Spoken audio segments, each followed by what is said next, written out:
Welcome friends. இப்போ நம்ம ஸ்க்ரீனில் பார்த்துக்கோங்க சூப்பரான ஒரு பர்த்டே வீடியோ வந்துட்டு ஒன் ஃபோட்டோஸை வச்சு சூப்பராக எப்படி மேக் பண்ணுறதை பற்றி பார்ப்போம். வீடியோ வந்து ஸ்கிப் பண்ணாமல் பாருங்கள். ஃபஸ்ட் டைம் வந்திருக்கீங்கன்னா சப்ஸ்கிரைப் பண்ணிவிட்டு வீடியோக்கு எல்லோரும் ஒரு லைக் பண்ணிவிட்டு பாருங்கள். இப்போ வீடியோக்குள்ளே போகலாம். இன்ஷாட் அப்ளிகேஷன் ஓப்பன் பண்ணுங்கள். இதில் வீடியோன்ற கேட்டகரி செலக்ட் பண்ணி நியூ ஆப்ஷனை கிளிக் பண்ணுங்கள். இந்த வீடியோக்கான மெட்டீரியல் ஃபுல்லாக நம்ம டெலிகிராம் குரூப்பில் கொடுத்துருக்கேன். இப்போ ஸ்க்ரீனில் ஷோ ஆகிற மாதிரி சர்ச் பண்ணிங்கன்னா மெட்டீரியல் வரும், நீங்கள் யூஸ் பண்ணிக்கோங்க. ஸோ ஃபஸ்ட்டு வந்துட்டு ஒரு ஒயிட் கலர் பேப்பர் இமேஜ் மாதிரி கொடுத்துருப்பேன், அதை செலக்ட் பண்ணிக்கோங்க. கீழே கேன்வாஷ்னு இருக்கும், அதில் 9:16 ரேஷியோ கொடுத்துட்டு அப்படியே அந்த பேப்பர் இமேஜ் இந்த மாதிரி ரொட்டேட் பண்ணிக்கோங்க. ரொட்டேட் பண்ணி கரெக்டாக ஃபுல் ஸ்க்ரீனுக்கு ஜூம் பண்ணி இந்த மாதிரி செட் பண்ணிவிட்டு டிக் ஆப்ஷனை கொடுங்க. கீழே டியூரேஷன் நீங்கள் எத்தனை செகண்ட் வீடியோ எடிட் பண்ணலான்னு இருக்கீங்களோ அத்தனை செகண்டுக்கு ட்ராக் பண்ணிவிட்டு கீழே எகைன் பிப்புன்ற ஆப்ஷன் இருக்கும், அதை செலக்ட் பண்ணுங்கள். ஸோ மறுபடியும் பார்த்தீங்கன்னா உங்களுக்கு இன்னொரு இமேஜ் வந்து இந்த மாதிரி பேப்பர் இமேஜ் வந்து ஒரு ஷேப்பில் கொடுத்துருப்பேன். இதை செலக்ட் பண்ணிட்டு இங்கே ஸ்ப்ளிட் ஸ்க்ரீன் ஆப்ஷன் இருக்கும். ஸோ அதை ஒரு கிளிக் பண்ணிட்டீங்கன்னா கரெக்டாக உங்களுக்கு செட் ஆகிடும். அந்த இமேஜோட டைம் டியூரேஷனும் எண்டிங் வரையே ட்ராக் பண்ணிக்கோங்க. எகைன் கீழே பிப் ஆப்ஷன் இருக்கும், அதை செலக்ட் பண்ணுங்கள். ஹாப்பி பர்த்டேன்ற டெக்ஸ்ட் பிஎன்ஜி கொடுத்துருப்பேன். ஸோ அதையும் அதே மாதிரி இங்கே ஃபுல் ஸ்க்ரீன் கொடுத்துட்டிங்க அப்படின்னா கரெக்டாக உங்களுக்கு அதுவும் செட் ஆகிடும். அதோடைய டியூரேஷனும் வீடியோவோட எண்டிங் வரையே ட்ராக் பண்ணிவிடுங்க. இப்போ மறுபடியும் கீழே பிப்புன்ற ஆப்ஷன் இருக்கும், அதை செலக்ட் பண்ணுங்கள். இப்போ ஃபோட்டோஸ் வந்து ஆட் பண்ணணும். ஃபோட்டோஸ் பார்த்தீங்கன்னா நீங்கள் எந்த ஃபோட்டோ வச்சு யாருக்கு பர்த்டே மேக் பண்ணலான்னு இருக்கீங்களோ அவங்களோட எனி ஒன் ஃபோட்டோவை செலக்ட் பண்ணிக்கோங்க.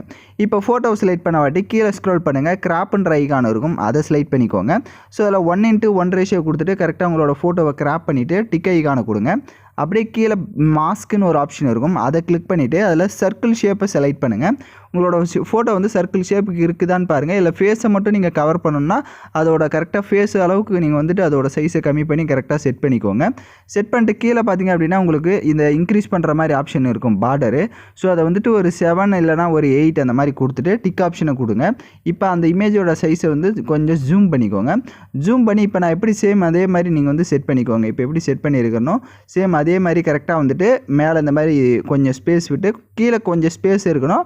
ஸோ அதுக்கேற்ற மாதிரி கரெக்டாக இந்த மாதிரி செட் பண்ணி அதோடைய டியூரேஷன் எண்டிங் வரையும் ட்ராக் பண்ணுங்கள். கீழே ஃபில்டர் ஆப்ஷனை கிளிக் பண்ணுங்கள். அட்ஜஸ்ட்மெண்ட்டை செலக்ட் பண்ணி உங்களோட ஃபோட்டோவுக்கு ஸ்டேச்சுரேஷன், கான்ட்ராஸ்ட்டு, பிரைட்னஸ்ஸு இதெல்லாம் எந்த அளவுக்கு வேணுமோ அதையும் கொடுத்துட்டு டிக் ஐகானை கொடுத்துருங்க. இப்போ மறுபடியும் டிக் ஆப்ஷனை கொடுத்துருங்க. டெக்ஸ்ட்ன்ற ஆப்ஷன் இருக்கும், அதை செலக்ட் பண்ணி எகைன் டெக்ஸ்ட் ஆப்ஷனை கிளிக் பண்ணுங்கள். இப்போ வந்துட்டு யாருக்கு நீங்கள் பர்த்டே மேக் பண்ண போகிறீங்களோ அவங்களோட நேமை வந்து டைப் பண்ணிக்கோங்க. ஸோ இப்போ நான் எக்ஸாம்பிளுக்கு வந்து ஐஸ்வர்யா லக்ஷ்மி அவங்களோட இதுக்கு தான் வந்து மேக் பண்ணுறனால நான் அவங்களோட நேமை வந்து டைப் பண்ணிக்கிறேன். பட் நீங்கள் யாருக்கு பர்த்டே மேக் பண்ண போகிறீங்களோ அவங்களோட நேமை டைப் பண்ணிக்கோங்க. பக்க கலர் ஆப்ஷன் இருக்கும், டெக்ஸ்ட்டுக்கு நீங்கள் என்ன கலர் கொடுக்குறீங்களோ அந்த கலரை கொடுத்துக்கோங்க. அதே மாதிரி பார்டர்னு இருக்கும், ஸோ பார்டரை இன்க்ரீஸ் பண்ணுறதா தான் கொடுத்துக்கோங்க, வேணானா விட்டுருங்க. ஷேடோ இருக்கும், ஷேடோவெல்லாம் லைட்டாக நீங்கள் இன்க்ரீஸ் பண்ணி பார்த்தீங்கன்னா உங்களுக்கே டிஃப்ரென்ஸ் தெரியும், அதையும் கரெக்டாக கொடுத்துட்டு பக்கம் டபுள்யூ ஆப்ஷன் இருக்கும். இதில் ஏதாவது ஒரு போல்டான ஃபாண்டோ இல்லை ஜாயிங் லெட்டர்ஸில் ஸ்டைலிஷான ஃபாண்டோ நீங்கள் வந்துட்டு யூஸ் பண்ணிக்கோங்க. பக்கம் ஸ்டோர் ஆப்ஷனை கிளிக் பண்ணி டவுன்லோட் பண்ணிக்கோங்க ஃபாண்ட் வேணும்னா. இப்போ டிக் ஆப்ஷனை கொடுத்துட்டு அந்த டெக்ஸ்டுடைய சைஸை கம்மி பண்ணிக்கோங்க. கம்மி பண்ணி மேலே பார்த்தீங்கன்னா ஸ்பேஸ் இருக்கும், ஸோ அந்த இடத்துல செட் பண்ணிடுங்க. அதோடைய டியூரேஷனும் எண்டிங் வரையே ட்ராக் பண்ணிவிட்டு டிக் ஆப்ஷனை கொடுத்து பாருங்கள் கரெக்டாக இருக்கான்னு. இல்லை கொஞ்சம் டச் ஆகுது மேலே அப்படின்னா அதோட சைஸை கம்மி பண்ணி கொஞ்சம் அந்த டெக்ஸ்ட்டை வந்து டவுன் பண்ணி இந்த மாதிரி செட் பண்ணிவிட்டு மறுபடியும் டிக் ஆப்ஷன் கொடுத்துட்டு பார்த்தீங்கன்னா உங்களுக்கு கரெக்டாக இருக்கும். ஸோ அதெல்லாம் கரெக்டாக பண்ணிட்டீங்கன்னா மறுபடியும் டெக்ஸ்ட் ஆப்ஷனை கிளிக் பண்ணி ஏதாவது ஒரு ஹாப்பி பர்த்டேவுக்கு சென்டென்ஸை வந்துட்டு நீங்கள் டைப் பண்ணிக்கோங்க. க்ரோமில் சர்ச் பண்ணிங்கன்னா நிறைய சென்டென்ஸ் வரும். ஸோ அதில் ஏதோ ஒன்று காப்பி பண்ணி இந்த இடத்துல டைப் பண்ணிக்கோங்க. ஸோ இப்போ நான் பார்த்தீங்கன்னா ஒரு சென்டென்ஸ் வந்து காப்பி பண்ணி இந்த இடத்துல வந்து பேஸ்ட் பண்ணியிருக்கேன். அதோட கலரை வந்துட்டு பிளாக் கலர் கொடுத்துக்கோங்க. டெக்ஸ்ட்டுக்கு போல்டான ஃபாண்டாக வந்து செலக்ட் பண்ணிக்கோங்க, உங்களுக்கு கரெக்டாக இருக்கும். இப்போ மறுபடியும் டெக்ஸ்ட்ன்ற ஆப்ஷனை செலக்ட் பண்ணிவிட்டு ஏதாவது ஒரு எமோஜிஸை வந்து செலக்ட் பண்ணிக்கோங்க. 3 or 4 எமோஜிஸை வந்து ஆட் பண்ணிக்கோங்க.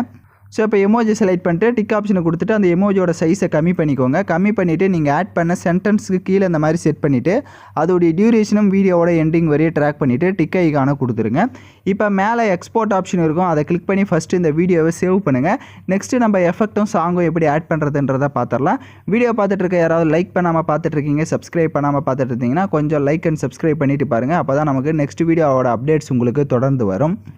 இப்போ இந்த வீடியோவை சேவ் பண்ண வாட்டி ஹோம் ஆப்ஷனை கிளிக் பண்ணுங்கள். வீடியோன்ற கேட்டகரி செலக்ட் பண்ணி நியூ ஆப்ஷனை கிளிக் பண்ணி இப்போ நம்ம கடைசி எடிட் பண்ண அந்த வீடியோவை செலக்ட் பண்ணிக்கோங்க. கீழே உங்களுக்கு பிப் ஆப்ஷன் இருக்கும், அதை செலக்ட் பண்ணி வீடியோ கேட்டகரியை கிளிக் பண்ணிக்கோங்க. உங்களுக்கு ஹார்ட் எஃபெக்ட் வீடியோ வந்து கொடுத்துருப்பேன், ஸோ அந்த வீடியோவை செலக்ட் பண்ணிக்கோங்க. அதை செலக்ட் பண்ணி அதை ஃபுல் ஸ்க்ரீன் செட் பண்ணுங்கள். வால்யூம் ஆப்ஷனில் ஃபுல் வால்யூமை மைனஸ் பண்ணிவிடுங்க. அதே மாதிரி ஃபில்டரை கிளிக் பண்ணி அட்ஜஸ்ட்மெண்ட்டில் போய்ட்டு கான்ட்ராஸ்ட்டை ஃபுல்லாக இன்க்ரீஸ் பண்ணிவிட்டு டிக் ஐகானை கொடுத்துருங்க. பேக்கில் வந்து பிளெண்ட் ஆப்ஷனில் ஸ்க்ரீன் ஆப்ஷன் கொடுத்துட்டு டிக் ஐக்கான கொடுத்துருங்க. வீடியோவோட ஃபஸ்ட்டுக்கு வந்துட்டு கீழே ஆடியோன்ற ஆப்ஷன் இருக்கும். அதை கிளிக் பண்ணி மியூசிக்கை கிளிக் பண்ணி ஓனாக நீங்கள் என்ன சாங் ஆட் பண்ணலான்னு நினைக்கிறீங்களோ அதை ஆட் பண்ணிக்கோங்க. நெக்ஸ்ட்டு எல்லாமே கம்ப்ளீட்டாக மேக் பண்ணிட்டீங்க அப்படின்னா வீடியோவை ப்ளே பண்ணி பார்த்தீங்க அப்படின்னா உங்களுக்கு வீடியோ வந்து சூப்பராக வந்து ஷோ ஆகும். நான் சொன்ன ஸ்டெப்பை கரெக்டாக ஃபாலோ பண்ணிக்கோங்க. ஏதாவது டவுட்ஸ் இருக்குன்னா ஒன்ஸ் ரிவைண்ட் பண்ணி பார்த்து கூட நீங்கள் எடிட் பண்ணலாம். யாரெல்லாம் கரெக்டாக எடிட் பண்ணீங்களோ அவங்களாம் மறக்காமல் கமெண்ட் பண்ணுங்கள். ஸோ தேங்க்யூ ஃபார் வாட்சிங் திஸ் வீடியோ.